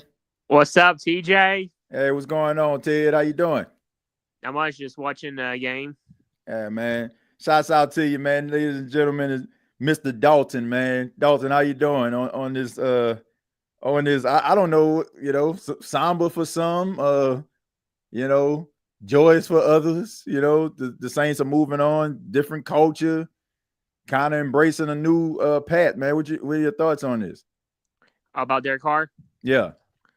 I mean, I hate to throw Derek Carr over his injury, though. I mean, I like him as a person, though, but as a football player, he was not the answer. The only problem with Mm. Derek Carr is like he has never recovered ever since he broke his leg back in 2016 when he's an MVP candidate. Like he never got over the hump.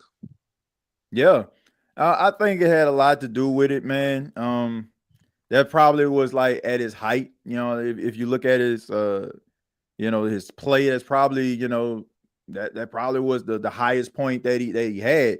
Look, Derek Carr, solid starting quarterback. Look, man, I don't want people to get it twisted. Like everybody is not going to be elite. Everybody is not going to be the Mahomes, the Josh Allens, like the Lamars. Like everybody's not going to be that, right? I mean, Right. you need middle of the pack, solid quarterback play, and that's where he was. And I just think that the issue was when you try to put him in a category or a bracket that he didn't belong in. And I think that it was a mistake for the Saints to carry themselves as if they found the next thing to solve the Drew Brees issue, and that wasn't him. Exactly. Like if we would have had like Brian Flores or Eric Bieniemy, Doug Pearson, Brian Leftwich, the other head coaching candidates when Dennis Allen was hired, right, we wouldn't have Derek Carr at this point. Yep, I agree. Yeah, you probably wouldn't. I just think that, man, it's a lot of fear within that Saints organization, and a lot of fear has driven their decisions over the last 4 to 5 years. And their biggest fear was not going back to the dark ages of Saints football, but you're slowly, methodically going back to that, right? I mean, you got to embrace the future, man. Like, there's nothing wrong with you thinking outside of the box. If things aren't working the way that they once did, it's okay to try to adjust. It's just the way of the world, man. Like, how many payphones do you see, right? I mean, back in the day, like, you used to have a payphone at every corner when I was growing up as a kid. Now, you don't see no payphones, right? Now, if you were sitting around here, man, I'm still looking for a payphone, like, you wasting your time. You got to be able to embrace the times, man. The times are going to leave you behind, and just don't want that to happen with the Saints, man. Exactly. Yeah, I mean, with Derek Carr, I mean, like, we knew it was coming. I was kind of surprised it took last minute, though. I figured he would probably wait till, like, maybe, like, before the draft or maybe after a year was over. I didn't know. At least he didn't do, like, Andrew Luck, pull out Andrew Luck. What I mean by that, like, when he retired during a preseason. At least he didn't do that. Right. Yeah, I mean, I think when Andrew Luck, man, sometimes that happens with players. Like, they feel like they can kind of muster up that will to try to do it, and he probably did it as long as he possibly could, man, and just realized, man, like, yeah, it's just time to go. Because you start thinking about, man, I don't want to be a liability to my team, and I want to be mentally there. I mean, football is a mentally taxing, like, job, man. If your mind frame ain't there, like, you might as well just go ahead and let it go. And that's what he did. But yeah, I mean, coming out right now and saying that, it gives the Saints an opportunity to try to figure out what the next move is going to be. So for that, I can appreciate him for that as well. Agreed. And also about I think I'm trying to figure out what I was going to say now. All right. Well, let me ask you this though. While you're thinking about your next topic, I know last time we talked, try to shift gears real quick. Gabe Davis, all right. I know he ended up like signing a 2-year deal with the Giants, but the topic was, should the Saints look at him? And you were like adamant about him not coming to the team. Why was that? I caught it at the end of the show. I just wanted to ask you why you was on here. It was because I feel like he was one-trick pony. Because you remember, like, the game against the Chiefs, defense was the reason why the Bills lost. Right. Like, he had 4 touchdowns. I feel like he was just like one-trick pony. Like, like he's on off. Like, he'll do good like this week. Next week he won't do good. Right. That's the only thing was the reason why.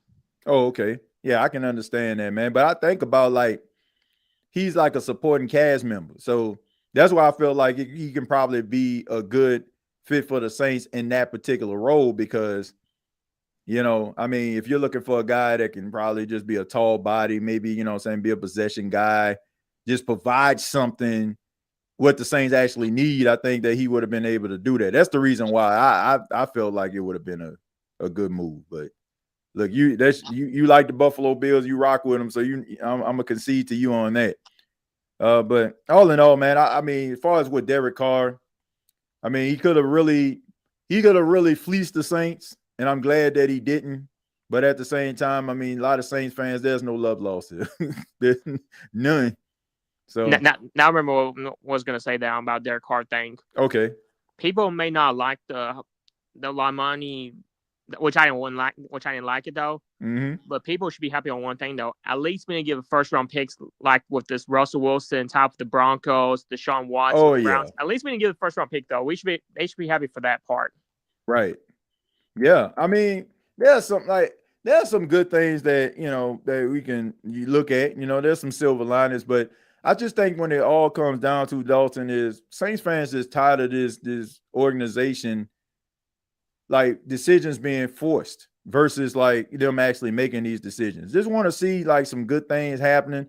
And to their credit, the draft could be the start of something. All right. I mean, let's just go ahead and ball up the sheet of paper, throw it in the trash. Let's start again and let's start revising this thing. If you are telling us that these 9 draft picks are an indicator of what direction the Saints are going to try to go in the future when it comes to making decisions, trying to get themselves out of this hole, guess what? I'm about that. I'm down with it. I'm willing to support that. But if this is just something that you're just doing just to try to spite the media or try to spite the fans, then you're doing it for all the wrong reasons. And it just makes me feel even more like, I guess 10 toes down when it comes to my feelings and views of this team. Like they ain't got the right people, because you shouldn't be making these decisions based on emotion or based on like, I just want to prove people wrong. Like that's a recipe for disaster. And those are the type of decisions that you don't want people to be making based on emotions, because you don't really think clearly when you're making emotional decisions. So, and speak about the injury part though, whether he's going to be on the Saints or not though, do you think Taysom Hill will play this year? The only reason I was asking, because let's not forget, he had a torn ACL in December. It's harder to come back with this torn ACL in December, like to play this year, especially coming week 1. Like that's why I don't see him play this year. Yeah. I don't know, man. If he does, he probably won't start at the beginning of the season. He'll probably just kind of come along. And if that's the case, then that's where you want him, man, because Taysom Hill always starts off red hot. Then midway towards the season, he starts to get those little nagging injuries. So if he's sitting down and maybe like October, November, he comes back and he's able to give you that spark, and let's just say Alvin Kamara is having a good season and you can align Taysom Hill alongside and try to come up with some plays for Taysom to be able to work, I think it might be beneficial to the Saints. So I'm not mad at that, because, if you look at Taysom Hill over the last few years, it always has been towards the tail end of the season where he's not available. So if he comes out midway through the season and he goes out there and play, I think the Saints have a better chance to have the little secret weapon available if let's just say if they're having a better season than some of us think. Agreed. Oh, about the game I was telling you that I was watching, I was referring about the Bills and Broncos back to AFC wild card when Bills destroyed Broncos. Okay. Yeah. Yeah, I mean, so here's the thing, man. I want to ask you this though. I want to ask you this question. What about Tyler Shuck? Like, what are your thoughts on that? I mean, now we kind of know that this guy is more than likely going to be the starter. Like, what are your thoughts on that? And what do you think? How you think he'll pan out? Or are you like more in favor of Rattler? How do you think that competition is going to be? I mean, honestly, I got nothing against Tyler Schultz, though. The only thing I'm worried about with him is like he'll be like a Brandon Williams 2.0. And when you look at his face, though, I don't know why he does look like Josh McCown, in my opinion. I don't know why. He kind of really does. I don't know why, though. I guess because of his stature, man. Like, Josh McCown is like maybe like 6'4", 6'5". And, he kind of resembles that size and stature. So that's probably the reason why you're looking at him that way. So and his face is like similar, in my opinion. Look, I like him though, man. I think that he's a confident guy. I think that he has some leadership qualities, and I like the fact that he took it upon himself to embrace the city. And make no mistake about it, some people like, man, he's just doing this because with Derek Carr and all that, he's trying to grandstand. Like, you got to be able to do that sometimes, and sometimes you got to you got to learn from, the predecessor. You know what I'm saying? You got to learn from that particular person, and the mistakes that they made, so you won't make the same ones. If he would have came in making these same type of mistakes, I don't think that Saints fans would have been trying, to embrace him as quickly and rapidly as they have. So, man, he's doing the right things. I don't know what he's going to be as a quarterback. Only time indeed will tell. But I'm willing to give this guy an opportunity, to be able to, do what he needs to do. And, yeah, it's going to be some growing pains, man. We can't just, he ain't Jaden Daniels, he ain't what Mahomes. Like, you got to allow these quarterbacks to figure it out. You have outliers from time to time, but every now and then you're going to have a young quarterback that's going to make some mistakes, and we shouldn't just be willing to just throw him away after every mistake that he makes. So I just think if Saints fans just kind of just embrace the fact that he's young and he's going to have to grow and just look at some of his redeeming qualities from the rip, then I think that, Saints fans will be fine. I mean, honestly, I think Spencer Rattler should be week 1 starter though, but if Tyler Schultz will be a starter, I'll be okay with that though. I mean, I was a big fan of that. Too. Yeah, I was a big fan of the. Sorry, go ahead. No, go ahead. I was saying I was a big fan of the pick though, but I mean, I was a big fan of it because obviously I wanted Jackson Dart though. The reason why, because I thought he would have fit the system though. But the only thing that concerns me about Tyler Schultz is because his injury watch. Because let's not forget, he got injured in college, right? And I wonder if the COVID, when the COVID hit, right. I wonder if it did cost him to stay back in the college years too, as well. Yeah, look, I don't, man. It's just unfortunate circumstances that happen with him. I said this before on the last show. I think that some of the NFL rules that they have are going to benefit him, like going low on the quarterback, not going at his legs and all that kind of stuff. I think that it will probably help him in the pocket, and also as well as you having 2 anchors on outside with Talese Fuaga and now Calvin Banks, who you drafted in the first round. I think comfortability is key for him. And I think, building up his confidence, definitely is key. So I just think that if you do that, I think you're going to see some good things from him. As far as Spencer Rattler, like I said, man, he's just going to have to play otherworldly for him to start. That's just the politics. That's just the politics of football, man. Like, they didn't draft this dude just for him to be sitting on the bench. It just, man, that's just the way that it goes. Like, Spencer Rattler isn't going to have to come in. He's going to have to play out his mind. Like, if he comes out and they're like, oh, man, we got to start Spencer, then fine. But if he comes out and he just, it's the same way it was when him and Jake Haener was battling. Jake will win a camp day, then Spencer will win a camp day. Tyler Schultz going to start. So. Agreed. Also, about the Saints organization, I'm not giving Mickey Loomis pass, though. We all know how he is, though. Right. But I just don't understand why people not saying – I think people need to get mad at Gail Benson. The reason why they need to be mad at her is because she hasn't done anything. She hasn't fired Mickey Loomis. Like, if you're the owner, you got to stand – you got to woman up and do something to Loomis, though.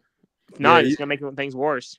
Yeah, you definitely got to send a message, man. You can't just allow these situations to keep happening because you're afraid, like, okay, if I let him go, then who's gonna take charge? Like, man, you got to be able to have trust in your trust, the people that's around you, to make these decisions. And it just shouldn't come down to, you looking inside the New Orleans Advocate, the local publication in New Orleans, and you're seeing what they're saying about him, and then all of a sudden you react. Like, you should be able to you should feel the pulse of what's going on. Like, I always say that I don't think that Gail Benson really understands everything about football. I don't think she would even be around football if she didn't marry Tom Benson. But you don't need that in order for you to understand what your eyes are showing you, right? Right. Man, you should be able to see this. And Saints fans deserve a positive product that they can actually get behind. I'm not saying change every time a Saints fan get upset about a play or guy dropping the ball. Like, that's just petty stuff. But when you're looking at the culture just collapse right before your eyes, like it's time to make a change, man. I'm just glad that she showed the ability to be able to do that.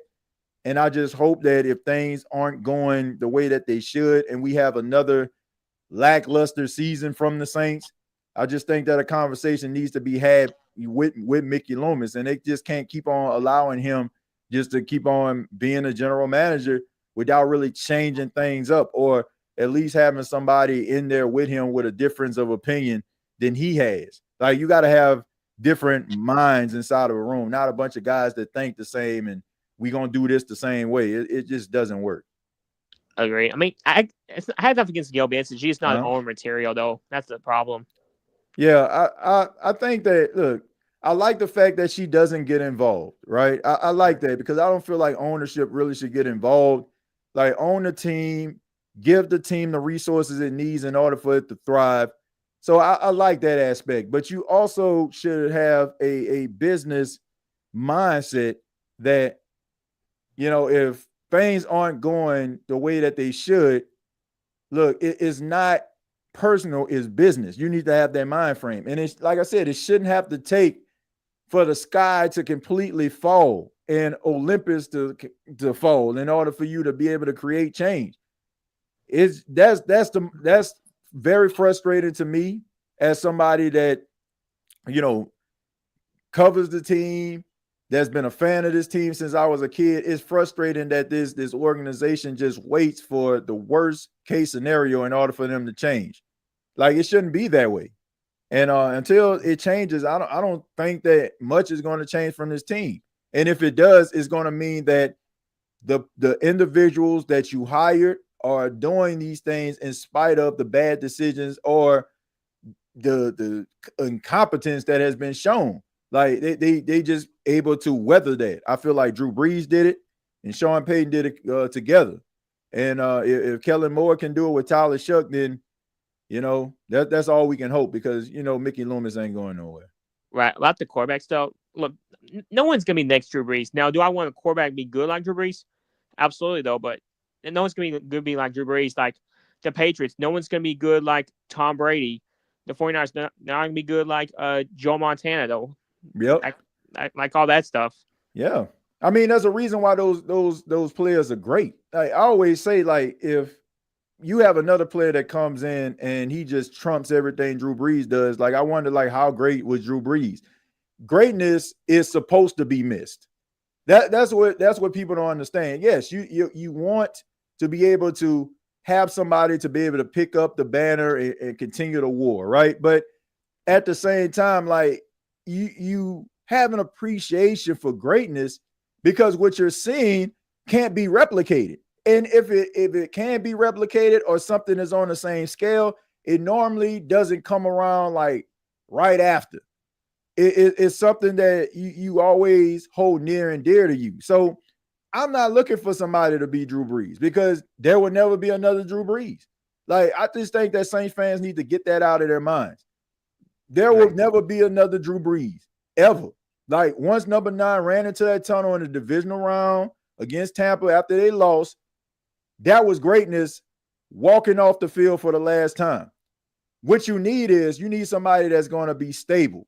And you also, if you're lucky, get somebody that's going to be able to facilitate some fourth quarter comebacks, facilitate, you know what I'm saying, some wins, and get the Who Dat Nation morale back up, man.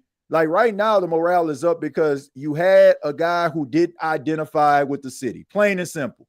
This is the reason why people are smiling today. Has nothing to do with, oh, man, he got a bum shoulder, he hurt. I'm talking Derek Carr. It has everything to do with the fact that that number 4 for the New Orleans Saints for the last 2 seasons could not identify with the city. You have to love the city, you got to love the fans, and you got to love being a quarterback of the New Orleans Saints. And if you have those 3 qualities going for you, the Who Dat Nation will follow you to Hades, for real.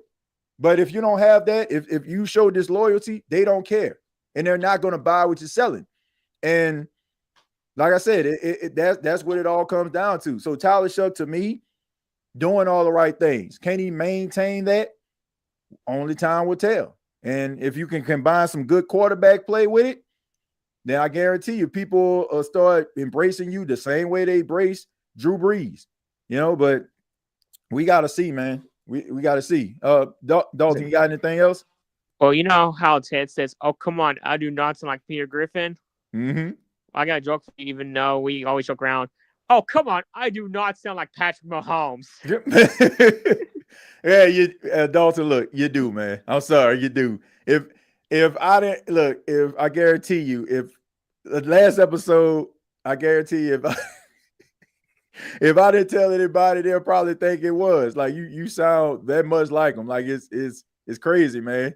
Like it's insane how much you sound like him, man. But hey, man, you're our local Patrick Mahomes, man. So we can't get the Kansas City Chiefs quarterback. So we got to settle for our favorite Patrick Mahomes, Mr. Dalton, man. I appreciate you calling, man. I mean, you're good though. I just do like a Ted stunt, like how he does Peter Griffin does. I forgot about this whole Patrick Mahomes a long time ago. You know, we joke around. I forgot saying that. Since I got Ted background, that's why I was making that point. Oh yeah, man. Like because he uses the same. He used the same voice as Peter Griffin for those that don't watch Ted. So Ted, is a bear. Seth Rogen, right? Is it Seth? No, Seth MacFarlane. Excuse me, Seth MacFarlane, who made Family Guy. He plays the role of Ted, but he has the voice of Peter Griffin. So it's just pretty funny, man. It's a little play on his character, sounding just alike, man. But Dalton, I appreciate it, man. Thank you so much for chiming in and call back anytime, man. All right, thank you. Happy Mother's Day to your wife and your mom, and happy Mother's Day to everyone in the comments as well. All right, man. And happy Mother's Day to your mom and your family, man. All the ladies in your family as well, man. You take care. All right, thank you, bro. All right, man. You too. Shouts out to Dalton, man. Shouts out to Dalton. Well, ladies and gentlemen, we're gonna go ahead and wrap this thing up, man. People that didn't get an opportunity to speak, you can call back next episode. Yeah, man. I mean, it's been a very shocking day, to say the least. Derek Carr, deciding to call it quits. Who That Nation, they just got mixed. I don't even say mixed emotion, man. It just comes down to the fact that Derek Carr did not connect with the Who That Nation. That's all it comes down to. He didn't connect with the Who That Nation, but in the process, we done made some hits over the time that we were here on the Stage Saints podcast about old number 4. And here's another one, man, for we gotta go ahead and empty him out, man, because he's no longer the quarterback. So it was a long time. A lot of people were just frustrated about him, and they was over this dude.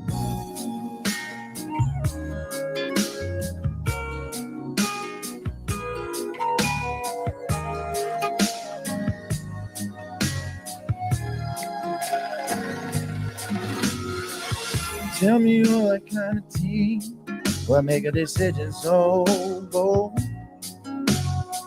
The son of an achieving quarterback and think you're making a Super Bowl. Look at the new wave of QBs, the way they drop them dimes.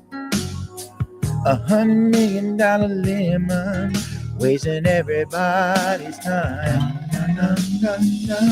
The Who That Nation's getting hot. It's called Top 10, no, I think not.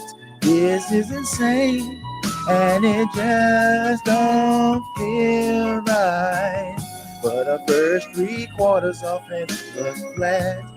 4th quarter comes, he's back in stats. Everybody knows he ain't glad. Mickey, you think with come on, bro. Do what you got to do. We're over this dude. Mickey, you think with come on, bro. Do what you got to do. We're over this dude.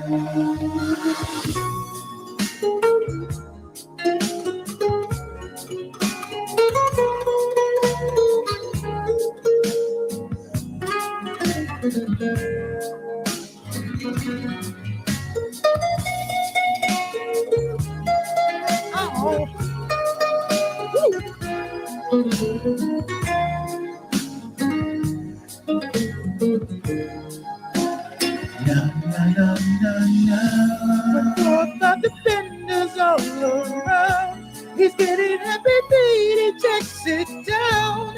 Nothing more frustrating than when Carr, your franchise guy, hold on to the ball too long, gets sad. Chris Olave is open in the flash. Everybody knows he ain't Carr.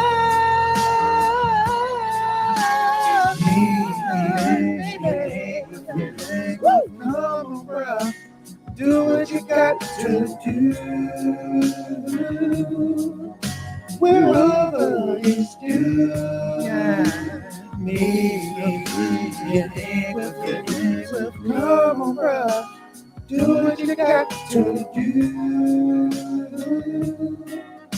We're over his due. Yes, sir. Yes, sir. Yes, sir. Coming from the archives of the State of the Saints podcast, man. Y'all check it out, man. We done made a lot of hits over the years.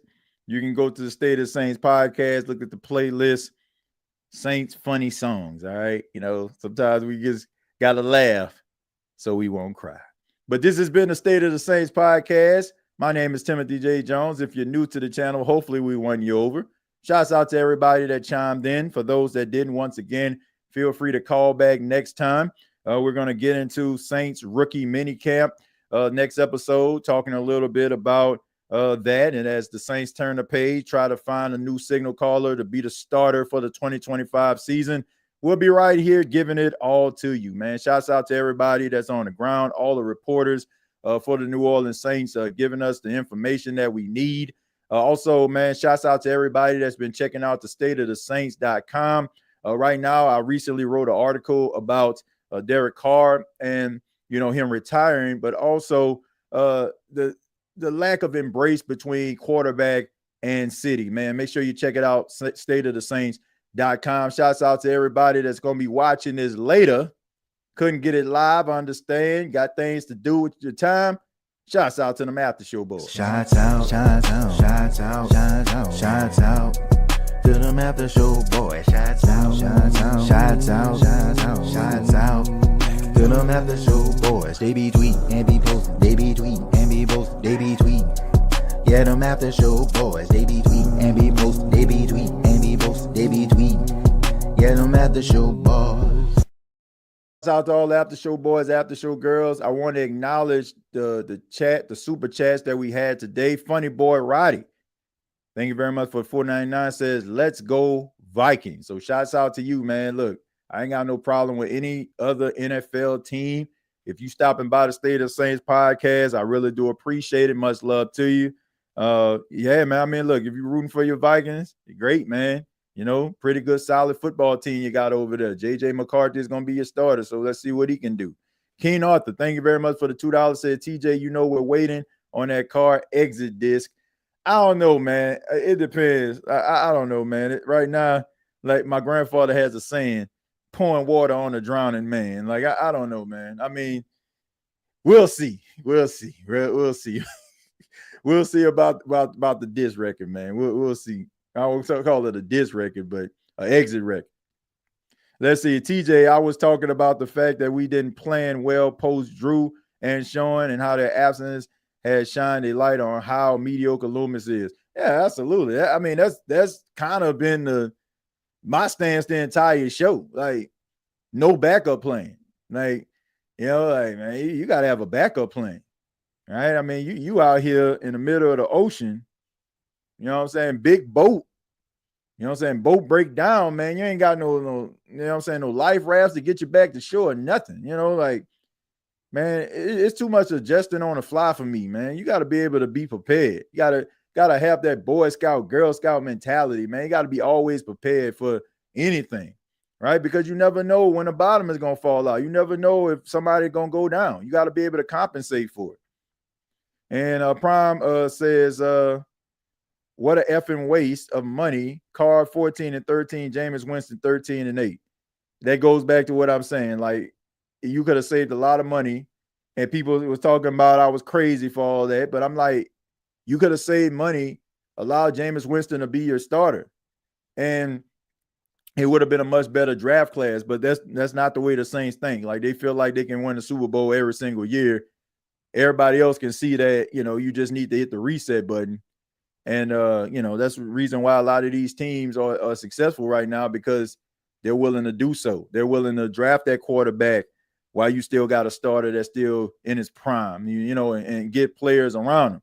You think about the Philadelphia Eagles, like you had Darius Slay out there, but you drafting Cooper DeJean. Now Darius Slay is with the Steelers, and Cooper DeJean gonna be the starting corner. Like, got to be able to replace these guys, man. Like, it's good to have faith in these players and and respect and love for them, and show love and respect for them is great. I mean, we all know the type of players that the Saints have. They're leaders. They're guys that not only are leaders in the Saints locker room, but NFL leaders as well. I mean, Cam Jordan just had his own day, for God's sakes. But at the same time, man, you always got to be looking for fresh young talent, because guys go down and guys get older, man. And I feel like it's unfair in cases, even for fans, to be looking at some of these 34, 35-year-old players, expecting for them to look like they did, like Tyrann Mathieu fresh out of LSU, or Demario Davis fresh off signing with the Saints from the Jets, or a prime, Cam Jordan, like right in the middle of his career around 2016. It's unfair for us to really be critiquing them dudes like that. Like, they should still have solid play if they're out there, but asking them to be all pro caliber after they've been through so many wars, I feel like that's more of an indictment on the Saints than it is on those players themselves. But once again, subscribe to the channel. Follow me on X at TJAYJones8. And also check out Saints Talk with Timothy J. Jones on Bleacher Report every Wednesday at 7 p.m. And also, once again, stateofthesaints.com.